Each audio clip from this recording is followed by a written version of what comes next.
Good morning friends. आज हम लोग इंडस्ट्रियल इंजीनियरिंग के बहुत इंपॉर्टेंट टॉपिक के बारे में अध्ययन करेंगे जिसका नाम है प्लांट लेआउट।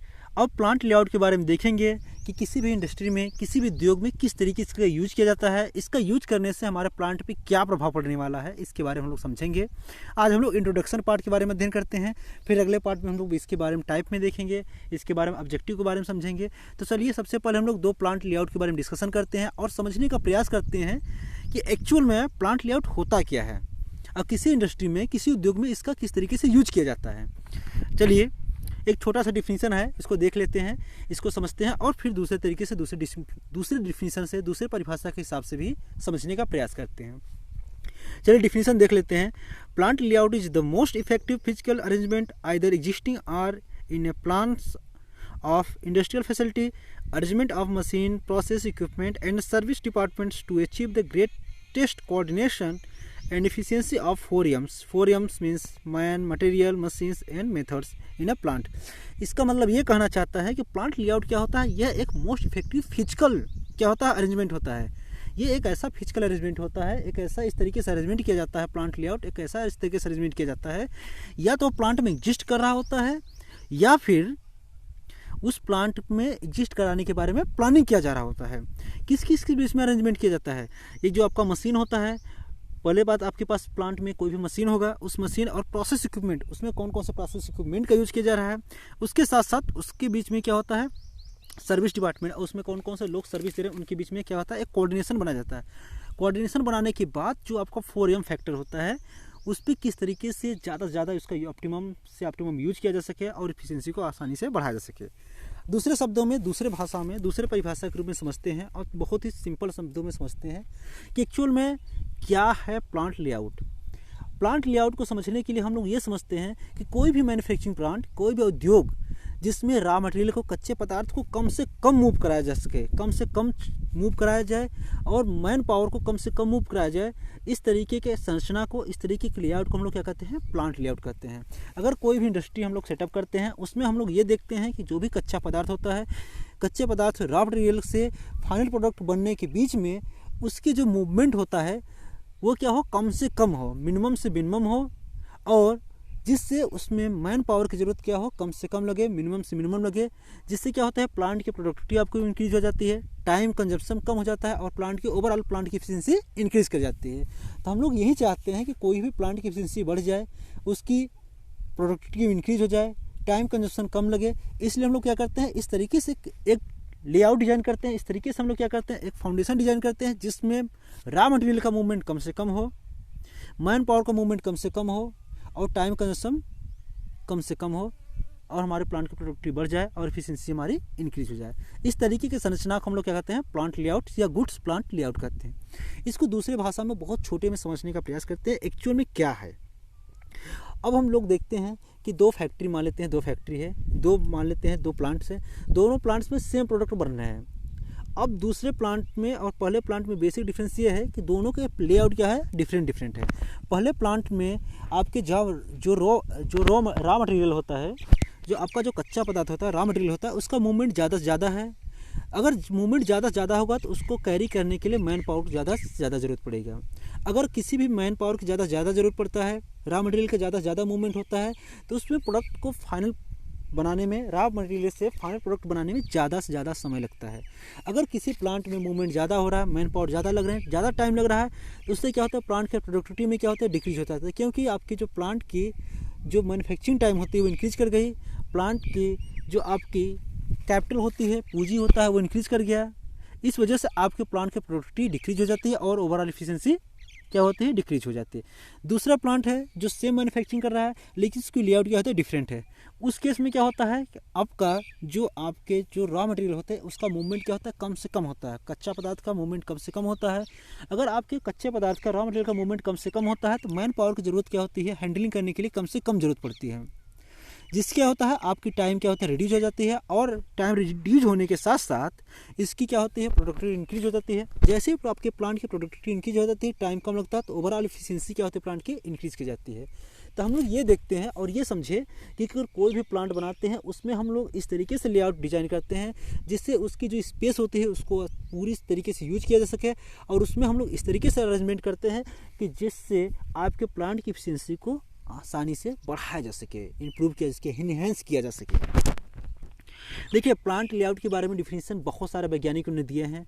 अगर आप 2-3 वैज्ञानिक को याद कर लेते हैं तो अच्छा है, अदरवाइज हम लोग एक छोटे से वैज्ञानिक को देखते हैं। जनरली अगर आपको डिफिनीशन एग्जाम में पूछ दिया जाए व्हाट इज़ प्लांट लेआउट क्या होता है उसके बारे में बताइए, तो आपको 1-2 साइंटिस्ट का नाम और उन्होंने क्या डिफिनीशन दिया था उसको आपको याद होना चाहिए, और आप लिख देंगे तो आपका नंबर अच्छा मिल जाएगा। तो चलिए जेम्स लुंडी के हिसाब से हम लोग देखते हैं। तो layout identically involve the allocation of space and the arrangement of equipment in such a manner that overall operating cost are minimized। हम लोग प्लांट लेआउट को, जो आपका प्लांट होता है, प्लांट में हम लोग देखते हैं कि कोई भी प्लांट मैन्युफैक्चरिंग करते हैं या सेटअप करते हैं। मान लेते हैं कि हम लोग 2 प्लांट लगाते हैं, दोनों हमारे पास 2 प्लांट है, दोनों सेम प्लांट सेम मैन्युफैक्चरिंग कर रहे हैं, सेम प्रोडक्ट का मैन्युफैक्चरिंग कर रहे हैं, लेकिन उनमें क्या होता है प्लांट का लोकेशन अलग जगह पे है, उसके साथ साथ उसमें जो स्पेस है उनका अलग अलग है। तो हम लोग इस तरीके से प्लांट लेआउट करते हैं कि उसके उस प्लांट में जो स्पेस दिया जाए उस स्पेस का ऑप्टिमम से ऑप्टिमम यूटिलाइज किया जा सके, मैक्सिमम से मैक्सिमम उसका यूज किया जा सके, और उसमें जिससे क्या होता है आपके प्लांट की एफिशिएंसी आसानी से बढ़ा सके। और उसमें इस तरीके से कोऑर्डिनेशन करते हैं कि आपकी जो मैन पावर की मूवमेंट होती है और रॉ मटेरियल की मूवमेंट होता है वो कम से कम किया जा सके, स्पेस को यूटिलाइज किया जा सके और प्रोडक्शन को इंक्रीज किया जा सके। चलिए हम लोग समझते हैं और देखते हैं। हम ये सभी लोग जानते हैं कि हम रॉ मटेरियल को डेवलप नहीं करते हैं, उत्पन्न नहीं करते हैं, हम लोग रॉ मटेरियल को कहीं न कहीं से मंगाते हैं। रॉ मटेरियल को मंगाने के बाद क्या करते हैं, उसको हम लोग स्टोर करते हैं, स्टोर करने के बाद क्या करते हैं, उस पर कटिंग करते हैं, बहुत सारे प्रोसेस करते हैं, और एट लास्ट हम लोग क्या करते हैं, स्टोर में स्टोर कर देते हैं। तो हम लोग देखते हैं कि कोई भी रॉ मटेरियल होता है, हम लोग क्या किए, पहले इसको क्या किए, खरीदे, बाई किए, परचेज किए। खरीदने के बाद क्या करते हैं, हम लोग उसको स्टोर कर लेते हैं। हम ये नहीं करते हैं कि हमको जितना बनाना है उतना ही बस खरीदते हैं। हम लोग क्या करते हैं, रॉ मटेरियल को ले आते हैं, खरीदते हैं, परचेज करते हैं, परचेज करने के बाद एक स्टोर होता है, उस स्टोर में हम लोग रख देते हैं। रखने के बाद क्या होता है, उसके बाद हमारा क्या होता है काम, कटिंग डिपार्टमेंट का। कटिंग डिपार्टमेंट क्या होता है, उस पर जो भी कटिंग करना होता है उस क्या करते हैं, सब कटिंग करते हैं। जो भी उस पर ऑपरेशन करना होता है, जैसे कोई रॉ मटेरियल आता है उसके मान लेते हैं क्या होता है, साइज़ ज़्यादा होता है, साइज़ ज़्यादा होता है तो उसको कम करते हैं, कम करने के बाद एग्जैक्ट साइज़ में लाते हैं। फिर पैनल चेकिंग डिपार्टमेंट होता है, जैसे हम लोग उस पर कोई ऑपरेशन करते हैं, कटिंग करते हैं, जो भी वर्क करते हैं, उसके बाद उस पर पैनल चेक करते हैं। चेक करने के बाद क्या करते हैं, प्रिंटिंग डिपार्टमेंट।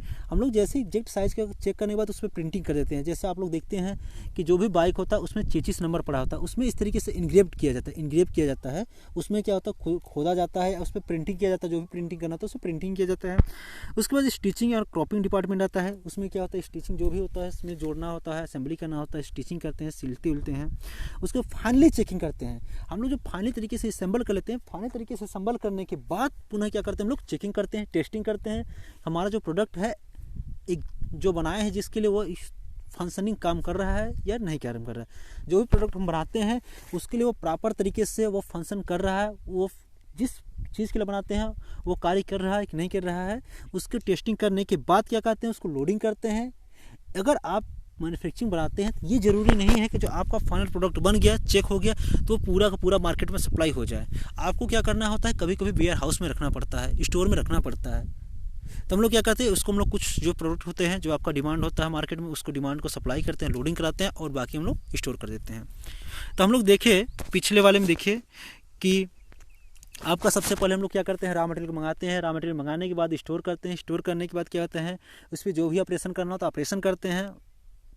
उसको सारे प्रोसेस को गुजरने के बाद अब ये सोचिए कि हमारा जो स्टोर रूम है, अगर इस स्टोर रूम को हम लोग स्टिचिंग क्रॉपिंग डिपार्टमेंट के पास डाल दें तो फिर वहाँ पे क्या होता है, कटिंग डिपार्टमेंट, जो कटिंग डिपार्टमेंट है यहाँ पे स्टिचिंग के पास डाल दें, स्टिचिंग को हम लोग कटिंग के पास डाल देते हैं। तो हम लोग देखते हैं अब इसी तरीके से फिनिशिंग चेकिंग को हम लोग कहते हैं पेनल्टी चेक डिपार्टमेंट में डाल दें, फाइनल चेकिंग डिपार्टमेंट डाल दें। तो सोचिए क्या होने वाला है, पहले स्टोर रूम से आपका स्टिचिंग में आएगा, स्टिचिंग के पास क्या है, कटिंग डिपार्टमेंट। यहाँ से ये इस कॉर्नर से इस कॉर्नर पे, एक किनारे से दूसरे किनारे पे आया, कॉर्नर पे आया। उसके बाद फिर क्या हुआ, आगे क्या हुआ आपका फाइनल चेकिंग होने के बाद फिर क्या होता है आपका यहाँ पे चला गया, फिर फाइनल चेकिंग बाद फिर आपका प्रिंटिंग डिपार्टमेंट है, प्रिंटिंग हुआ। उसके बाद लास्ट में चेकिंग यहाँ पे हो रहा है दूसरे तीसरे कॉर्नर पे, और लास्ट में स्टोरेज क्या हो रहा है चौथे कॉर्नर पे। तो आप देख रहे हैं अगर इसके सीक्वेंसिंग को चेंज कर देते हैं, सीक्वेंस चेंज करते हैं, जैसे इसकी सीक्वेंस को हम चेंज करते हैं हम देखते हैं आपके जो रॉ मटेरियल के मूवमेंट होते हैं ज़्यादा से ज़्यादा होने लगता है। अगर किसी भी मैन्युफैक्चरिंग प्लांट में रॉ मटेरियल के मूवमेंट ज़्यादा होने लगा, अगर हम लोग इस तरीके से प्रॉपर एक्रोमेटाइज ना करें, इस तरीके से लेआउट ना करें, अरेंजमेंट ना करें, तो आपका जैसे आपको चेंज करते हैं तो इसमें क्या होता है, रॉ मटेरियल का मूवमेंट ज़्यादा होने लगता है। जैसे रॉ मटेरियल का मूवमेंट ज़्यादा होने लगा, आपके मैन्युफैक्चरिंग या मैन पावर के हैंडलिंग क्या होती है, ज़्यादा होने लगती है। हैंडलिंग ज़्यादा होने लगा तो टाइम क्या होता है, कंजप्शन ज़्यादा होने लगा, तो प्लांट की प्रोडक्टिविटी डिक्रीज हो गया, ओवरऑल एफिशिएंसी भी डिक्रीज हो गया। आप इस तरीके से समझ सकते हैं। इसी का एक दूसरा मेथड दिया हुआ है कि जैसे मान लीजिए क्या होता है, अब इसको हम लोग समझते हैं कि जैसे आपके पास क्या होता है, आपके पास जो भी प्लांट होता है उसमें बहुत सारे वर्कर काम करते हैं, बहुत सारे छोटे छोटे डिपार्टमेंट्स होते हैं। अब ये नहीं होता है कि जो भी मैन्युफैक्चरिंग प्लांट होता है केवल उसमें मैन्युफैक्चर हुआ और चला गया, स्टोर हुआ चला गया।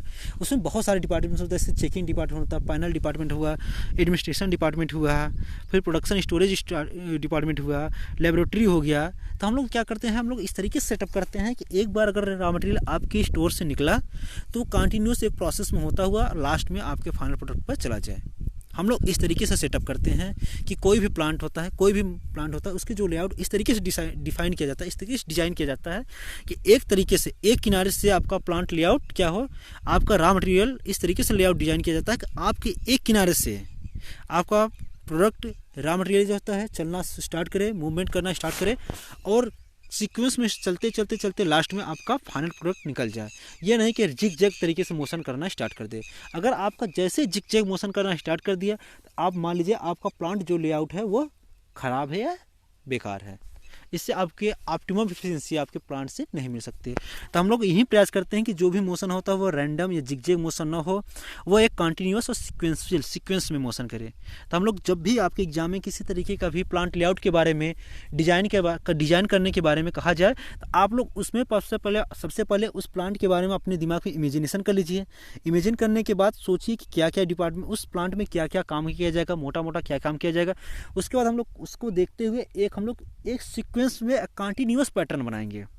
हमेशा ये प्रयास करेंगे कि लगातार कंटिन्यूअस फ्लोइंग करता रहे, आपका रॉ मटेरियल कंटिन्यूअस एक बार अगर स्टोर से निकले तो लगातार कंटिन्यूअस रोटेटिंग करता हुआ चला जाए।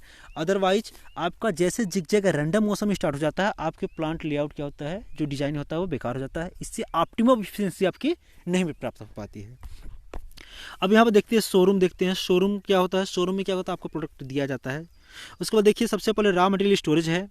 रॉ मटेरियल स्टोरेज के बाद क्या है, एडमिनिस्ट्रेटिव ऑफिस है देखभाल के लिए। फिर जैसे कोई मटेरियल आता है तो उसमें कोई गंदा हो तो उसको क्लीनिंग करते हैं, हीटिंग करते हैं, ड्राइंग करते हैं, जिससे उसमें क्या होता है, उसको मशीनिंग पर लाने से पहले क्या होता है, ऑपरेशन करने से पहले क्या होता है, उसको क्लीन कर देते हैं, हीटिंग कर देते हैं, ड्राइंग कर देते हैं। ये सब बहुत सारे प्रोसेस होते हैं, उसको कर लेते हैं। उसके बाद फिर क्या होता है, ऑक्सिलरी मशीनिंग करते हैं। जो भी हमें ऑक्सिलरी मशीनिंग जरूरत पड़ती है करते हैं, उसको प्रोडक्शन मशीनिंग करते हैं। एक्चुअल में लास्ट में क्या करते हैं, जो प्रोडक्शन करना तो उसको प्रोडक्शन करते हैं। फिर लोकल ऑफिस में आता है। लोकल ऑफिस में क्या होता है, प्रोडक्शन जो किया जाता है उसको इंस्पेक्शन किया जाता है। यहाँ पर एडमिनिस्ट्रेटिव ऑफिस ये होता है, प्रशासनिक भवन ये होता है कि जिसमें जो भी आपके पूरे प्लांट में जो भी काम किए जा रहे हैं, जो भी मैन पावर कर रहे हैं, जो भी मशीन काम कर रहे हैं, उनके सबकी डाटा मेंटेन किया जाता है, डाटा रिकॉर्ड किया जाता है। लेकिन यहाँ पे जो लोकल ऑफिस होता है, लोकल ऑफिस में केवल आपके जो प्रोडक्शन किए गए किस पे मशीन के ऊपर जो प्रोडक्ट बनाया गया फाइनल प्रोडक्ट, उसको चेकिंग किया जाता है। उसके बाद होता है प्रोडक्ट स्टोरेज। जैसे प्रोडक्ट लोकल ऑफिस में से गुजरा, क्वालिटी इसको कह सकते हैं, लोकल ऑफिस को हम लोग कहते हैं क्वालिटी डिपार्टमेंट। क्वालिटी डिपार्टमेंट क्या होता है, उसको क्वालिटी को चेक किया जाता है। क्वालिटी को चेक करने के बाद प्रोडक्शन क्या होता है, प्रोडक्ट को स्टोरेज में स्टोर कर दिया जाता है। फिर लेबोरेटरी में चेक किया जाता है। कभी कभी जैसे कुछ जगहों पर क्या होता है, लेबोरेटरी की जरूरत पड़ती है। जैसे कोई इक्विपमेंट होता है, जैसे हाईली प्रिसाइज इक्विपमेंट बनाते हैं, जहाँ पर हाईली प्रिसाइज इक्विपमेंट होता है वहाँ पर लेबोरेटरी का यूज़ किया जाता है। उसके बाद क्या होता है, रेस्ट रूम होता है। रेस्ट रूम कभी कभी किस लिए बना दिया जाता है, किनारे में। अगर आप सोचिए, अगर रेस्ट रूम को हम लोग क्या करते हैं, प्रोडक्शन मशीन के पास बना देते हैं, प्रोडक्शन मशीन जो है प्रोडक्शन मशीनिंग हो रहा है वहाँ बना देते हैं, तो वहाँ पर ज़्यादा नॉइज़ होता है। तो आपके जो मैन पावर होते हैं, मैन की जो एफिशिएंसी होती है डिक्रीज हो जाती है, क्योंकि मैन मशीन नहीं होता है। इसलिए क्योंकि हमको शांति से और एक एकांत जगह में क्या होता है, मैन पावर को आराम करके रेस्ट करने के लिए दिया जाता है, तो वो रेस्ट रूम बना दिया जाता है। इसी तरीके से ये देखिए, वो जो पिछला वाला हम लोग देखे थे, ये क्या था, एक प्रोसेस फैक्ट्री का, कोई फैक्ट्री होता है उसका लेआउट था। अब हम लोग देखते हैं इसी तरीके से प्लांट भी, मैन्युफैक्चरिंग प्लांट भी चलता है। उसके बाद हम लोग देखते हैं, जैसे ये हुआ आपका, अब जैसे कोई भी मैन्युफैक्चरिंग प्लांट हुआ, कोई भी जैसे प्रोडक्शन प्लांट हुआ, सब में लेआउट होता है। इसी तरीके से आपके जो पावर प्लांट होता है, पावर प्लांट भी किसी न किसी लेआउट पे काम करता है। तो भी हम लोग देखते हैं पावर प्लांट में टोटली 4 साइकिल होते हैं। हम जानते हैं पावर प्लांट, आप पिछली क्लास में पिछले सेमेस्टर में पढ़े हैं कि पावर प्लांट क्या होता है। थर्मल इंजीनियरिंग काफ़ी अच्छे तरीके से समझ चुके हैं कि पावर प्लांट क्या होता है, कैसे कैसे काम करता है। हम जानते हैं कि पावर प्लांट में 4 साइकिल होते हैं। पहला कौन सा साइकिल होता है आपका? कोल एंड एस साइकिल। जो कोयला होता है और जिसकी राख होती है उसको हैंडलिंग करने की एक साइकिल होती है। उसके बाद दूसरा कौन सा साइकिल होता है? एयर साइकिल होता है। एयर को एंट्री करते हैं, एंट्री की स्टार्टिंग से एंट्री से लेके हुए बाहर निकलने तक, चिमनी से बाहर निकलने तक एक दूसरी साइकिल हो गया। तीसरी साइकिल क्या हो गया आपका? जो आपका पानी होता है, जो आपका क्या होता है, वाटर होता है, वो आपके इसमें बॉयलर में किस तरीके से सप्लाई कर रहा है, वो तीसरा साइकिल हो गया। चौथा साइकिल क्या होता है? कूलिंग टावर होता है। तो टोटल कोई भी थर्मल पावर प्लांट होता है उसमें 4 साइकिल में 4 प्रोसेस को गुजरना पड़ता है। तो हम लोग देखते हैं सबसे पहले क्या होता है, अगर हमारे पास जहाँ पे बॉयलर होता है, बॉयलर के ही पास में हम लोग क्या लगाते हैं? कोल्ड स्टोरेज लगाते हैं। कोल्ड स्टोरेज से कोल्ड हैंडलिंग करते हुए आपको क्या करते हैं? बॉयलर के पास उस कोयले को लाते हैं। उसी तरीके से जैसे स्टोरेज होता है, कोयला आपका जलता है, कोयला जलने के बाद राख बचेगा। अब जहाँ सोच लीजिए कोई भी बहुत बड़ी बड़ी प्लांट होते हैं, जो भी आपके थर्मल पावर प्लांट होते हैं, मान लीजिए कोई NTPC है, उसमें मान लेते हैं कि 2000 मेगावाट की बिजली उत्पन्न की जा रही है। अब वहाँ पे क्या होता है? बहुत सारे टन, बहुत ही मिलियन ऑफ टन क्या होता है? कोयले को बर्न किया जाता है। उस बर्न किए कोयले को राख होता है। उस राख को हम लोग राख को हम लोग इंग्लिश में एस कहते हैं। अगर उस एस को हम लोग क्या करते हैं? प्रॉपर तरीके से हम लोग क्या करते हैं? उसका हैंडलिंग न करते हैं तो क्या करते हैं? अगर फ्री में इसी तरीके से एटमॉस्फेयर में छोड़ दिया जाता है तो उसमें क्या होता है? कोयले में लोहे के कुछ पार्टिकल्स होते हैं।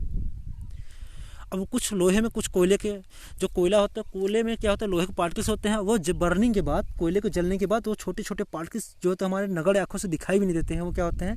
राख के साथ चले जाते हैं।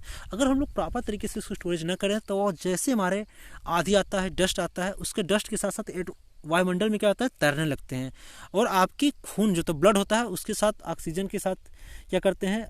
कार्बन डाइऑक्साइड, कार्बन मोनोऑक्साइड के साथ हीमोग्लोबिन के साथ रिएक्शन कर जाते हैं और हाईली टॉक्सिक होते हैं। जिससे लोग क्या होता है? फैक्ट्री एरिया में जो भी लोग काम करते हैं उनको देखते हैं दमा के मरीज हो जाते हैं। रीज़न यही क्या होता है कि जो कोयले के बर्निंग के बाद जो इसमें आयरन के पार्टिकल्स होते हैं उसको हम लोग प्रॉपर तरीके से हम लोग क्या करते हैं? डंपिंग नहीं करते हैं। कोयले को डंप न करने के कारण उसमें एयर से सहायता से क्या करते हैं? वह एटमॉस्फेयर में तैरने लगते हैं। जिससे क्या होता है? आपके हीमोग्लोबिन जो होता है, ब्लड होता है, उसके साथ रिएक्शन करते हैं, कार्बन मोनोऑक्साइड के साथ रिएक्शन करते हैं और आपको डेंजरस बीमारी, जिससे क्या कहते हैं? दमा की बीमारी हो जाती है। ये प्रॉब्लम समस्या झेलना पड़ता है। उसमें क्या होता है? देखिए, सबसे पहले बॉयलर होता है। बॉयलर के एक साइड में हम लोग क्या लगा दिए? बॉयलर। जैसे बॉयलर हो गया, बॉयलर हम लोग इस तरीके से सेटअप करते हैं कि एक साइड में जहाँ से पहले एंट्री करे वहाँ पे आपकी स्टोरेज हो, कोल्ड स्टोरेज हो, एसी स्टोरेज हो। इस साइड से हम लोग बॉयलर लगाते हैं। ये नहीं कि हम लोग बॉयलर को बीच में लगा दिए या फिर क्या कर दिए कि एसी स्टोरेज होता है, जो राख का स्टोरेज होता है, वो बीच में डाल देंगे, जिससे आपका इन्वायरमेंट क्या होता है? क्या है? पॉल्यूटेड हो जाए। तो हम लोग इस तरीके से डिज़ाइन करते हैं कि आपका जो कोयले वाला काम है, जो आपका राख वाला काम है, वो एक किनारे रहे। उसके बाद क्या होता है? बॉयलर से जैसे गर्म होकर निकलता है, एयर प्री हीटर में जाता है। एयर प्री हीटर का काम क्या होता है कि जो आप एयर को एटमॉस्फेयर से लेते हैं वो क्या करते हैं? पहले से गर्म कर देते हैं। अगर एयर पहले से गर्म होता है तो उसका बर्निंग टाइम क्या होता है? कम हो जाता है। इसीलिए क्या कहते हैं? एयर प्री हीटर का यूज़ करते हैं। उससे पहले हम लोग क्या करते हैं? जैसे आपका बॉयलर से कोई भी क्या निकलता है? आपके हॉट एयर निकलते हैं तो उसमें क्या होता है? इकोनोमाइजर लगा देते हैं। इकोनोमाइजर का काम क्या होता है? उसमें क्या होता है? जो आपके पानी आते हैं, उस पानी के जो हाई प्रेशर पानी होता है उसको क्या कहता है? वो हीटअप कर देता है, जिससे बॉयलर में जाने के बाद उसकी एफिशिएंसी को बढ़ाया जा सके। उसके बाद देखिए यहाँ पे कूलिंग टावर लगाया है। कूलिंग टावर में क्या करते हैं? पानी जो कंडेंसर से कंडेंस होता है उसको क्या कहते हैं? फिर ठंडा करते हैं, फिर सर्कुलेट करते रहते हैं लगातार। तो हम लोग क्या करते हैं? इस तरीके से इसको अरेंजमेंट करते हैं कि हमारा जो कूलिंग टावर होता है वो एक किनारे पर है, आपका जो बॉयलर होता है वो एक किनारे पर है। अब ये नहीं होता है कूलिंग टावर के पास हम लोग बॉयलर लगा दिए, टरबाइन को हम लोग दूसरे किनारे पर लगा दिए, इकोनोमाइजर को दूसरे किनारे पर लगा दिए। अब एयर प्री हीटर को हम लोग क्या हम लोग इस तरीके से, देखिए हमारा जो बॉयलर होता है, बॉयलर में क्या होता है? इस तरीके से सेटअप किया जाता है कि उसमें सुपर हीटर लगा होता है। सुपर हीटर में 3-4 सुपर हीटर लगे होते हैं। जो बॉयलर चिमनी होता है, बॉयलर चिमनी में आपके सुपर हीटर जो दिया है नाम, इस सुपर हीटर में क्या होता है? 3-4 सुपर हीटर, 3-4 तरीके के सुपर हीटर होते हैं। पहला क्या होता है? रेडिएंट सुपर हीटर होता है, कन्वेक्टिव सुपर हीटर होता है, थर्मल सुपर होता है, बहुत सारे सुपर हीटर्स लगे होते हैं। उन सब सारे सुपर हीटर लगाने के बाद हम लोग जैसे उसमें से जो उष्मा निकलता है, जो भी उसके हीट निकलता है, उसके बाद हम लोग क्या डिज़ाइन करते हैं? इकोनोमाइजर लगाते हैं। इकोनोमाइजर लगाने के बाद इकोनोमाइजर से जो भी आपका पानी होता है वो गर्म होता है, हीटअप होता है। उसके बाद जो आपका बाकी जो उष्मा बचती है, हीट बचता है, वो क्या कहता है एयर प्री हीटर में जाता है। अगर आप लोग एयर प्री हीटर को पहले इंस्टॉल कर दिए, इकोनोमाइजर को बाद में इंस्टॉल कर दिए, तभी आपके प्लांट के लेआउट क्या होता है ख़राब हो जाता है, जिससे एफिशिएंसी आपकी डिक्रीज कर जाती है। इसी के साथ साथ हम लोग क्या करते हैं, जहाँ पे कूलिंग टावर होता है वहीं पे कंडेंसर लगाया जाता है।